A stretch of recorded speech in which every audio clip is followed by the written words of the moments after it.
¿Qué hace un gobierno cuando tiene un hueco fiscal enorme y el Congreso le dice no? ¿2 veces? Pues a finales de 2025, el gobierno colombiano tomó un camino drástico. Declaró una emergencia económica y decidió legislar por decreto. Hoy vamos a desmenuzar la arquitectura de esta jugada fiscal tan audaz. Arranquemos con esta cifra. ¿Pero qué cifra? 16,3 billones de pesos. Ese era el tamaño del hueco en el presupuesto. El vacío fiscal que el gobierno tenía que llenar sí o sí para 2026. Un número que, la verdad, ya nos dice que el problema era inmenso. Y aquí está la pregunta del millón. Con 2 proyectos de ley rechazados, las vías normales estaban, agotadas. Entonces, ¿cómo se llena un vacío así de grande? Es justo ahí donde empieza a cocinarse la idea de usar una medida pero tan extraordinaria como un decreto de emergencia. Ok. Para entender el remedio, primero hay que ver la enfermedad, ¿cierto? El gobierno habló de una tormenta perfecta. No fue una sola cosa, sino un montón de problemas que se juntaron y pusieron al Estado contra las cuerdas, con una presión fiscal, insostenible. Y miren, esta es la lista de esa tormenta. No fue un solo rayo, fueron 8, y uno encima del otro. Había una orden de la Corte para meterle más plata a la salud, nuevas amenazas de seguridad, desastres por la ola invernal, deudas viejas que tocaba pagar, todo al mismo tiempo. Si a eso le sumamos que el Congreso dijo que no y que ya no se podía pedir más plata prestada, el panorama era, crítico. El riesgo era real, que el Estado simplemente no pudiera cumplir ni con lo más básico. Entonces, ¿cuál fue la respuesta a todo este caos? Un decreto. El decreto 1474. Pero ojo, no es una sola medida. Es más bien un plan de ataque con 7 frentes, pensado para conseguir plata rápido, pero sin, ahogar a un solo sector. A ver de qué se trata. Aquí está el plan de acción, dividido en 5 grandes movidas. La lógica es bastante directa. Se apunta al consumo de ciertos bienes, a la riqueza acumulada y a los sectores con mayores ganancias. Al mismo tiempo, se intentan tapar huecos por donde se escapa la plata y, de paso, dar una última oportunidad para que la gente declare lo que tiene por fuera. Y aquí viene uno de los puntos más calientes, el impuesto al patrimonio. El cambio es gigante. Antes, se empezaba a pagar a partir de los 72,000 VT. Eso es más o menos 3,600 millones de pesos. Ahora, el umbral baja a 40,000 VT, o sea, unos 2,000 millones, casi la mitad. Y no solo eso, la tasa antes era plana, ahora es progresiva. Mientras más patrimonio, más se paga, hasta un 5%. Pero ¿de cuánta gente estamos hablando? Este dato es clave para ponerlo en perspectiva. Este nuevo impuesto le va a caer a unas 105,000 personas. ¿Suena mucho? Bueno, eso es apenas el 1,7% de todos los que declaran renta en el país.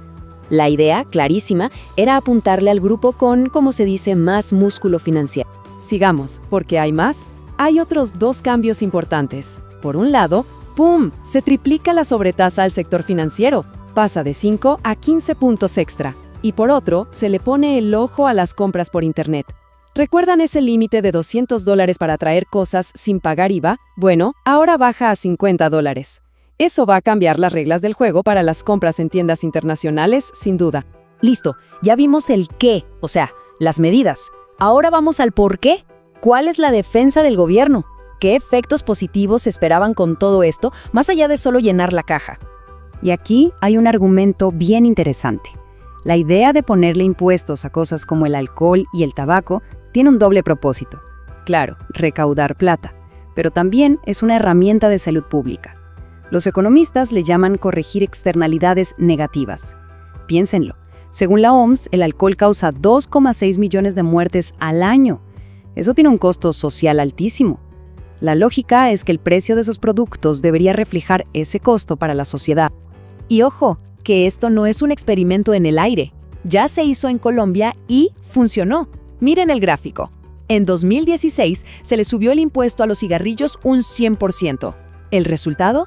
Al año siguiente, las ventas cayeron un 23%. La ecuación es simple y parece que efectiva. Más impuesto, menos consumo. Y eso al final es bueno para la salud de todos.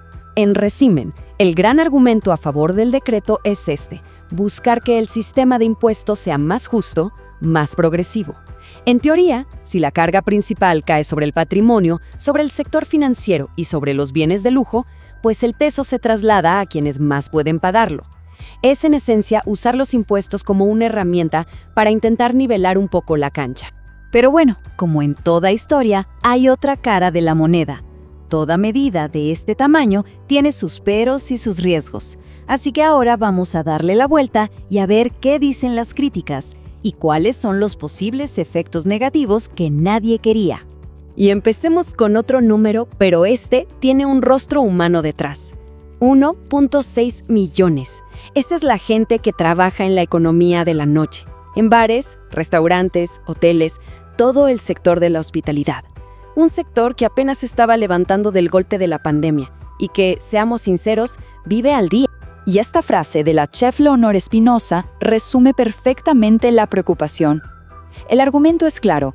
Subirle el impuesto a los licores afecta a toda la cadena, al pequeño restaurante, al bar de la esquina, y pone en riesgo el trabajo del mesero, del cocinero. Es el choque directo entre el objetivo de salud pública y la realidad económica de miles de familias. Ahora, salgamos un poco de Colombia y veamos qué pasa en el mundo con el impuesto al patrimonio. Esta línea de tiempo lo dice todo. Hace unas décadas era común en los países ricos. Hoy, casi ninguno lo tiene. ¿Por qué? Por una razón muy simple y muy documentada. La gente con mucha plata, si le suben mucho los impuestos, pues se va, mueve su capital y su residencia fiscal a otro lado. Es la famosa fuga de capitales. Y aquí llegamos a una paradoja, una de las críticas más fuertes. Con las apuestas en línea pasa algo curioso. Si se le suben mucho los impuestos a las plataformas legales, las que sí pagan y siguen las reglas, se corre un riesgo enorme, que la gente, hasta un 70%, se vaya a las ilegales. Y esas ni pagan impuestos ni protegen a nadie. Un caso clarísimo de que, a veces, el remedio puede ser peor que la enfermedad.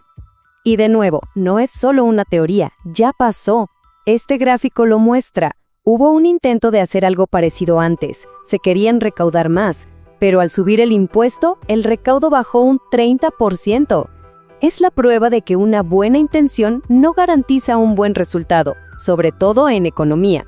Todo esto nos lleva a un punto central, a la gran paradoja de este decreto, una contradicción que está justo en el centro de toda esta estrategia fiscal. Y este gráfico es la clave de todo, porque a pesar de todo el discurso de que se iba a gravar a los más ricos, miren de dónde va a salir la mayor parte de la plata. Un 36% viene de impuestos al consumo, mientras que los impuestos a los más ricos, el de patrimonio y el financiero, suman juntos un 26%. Aquí está la gran tensión, la gran contradicción del decreto. Y para entender por qué eso es un problema, hay que tener claro este concepto. Impuesto regresivo. Es lo contrario a uno progresivo. Un impuesto regresivo le pega más duro proporcionalmente a la gente que tiene menos ingresos. ¿Por qué? Porque esa gente gasta casi todo lo que gana en consumo. El ejemplo perfecto es el IVA. Y con eso llegamos a la gran pregunta que queda en el aire. Este decreto se vendió como algo temporal, una solución de emergencia. Pero, ¿y si se queda para siempre? ¿Estamos viendo un simple parche para salir del paso?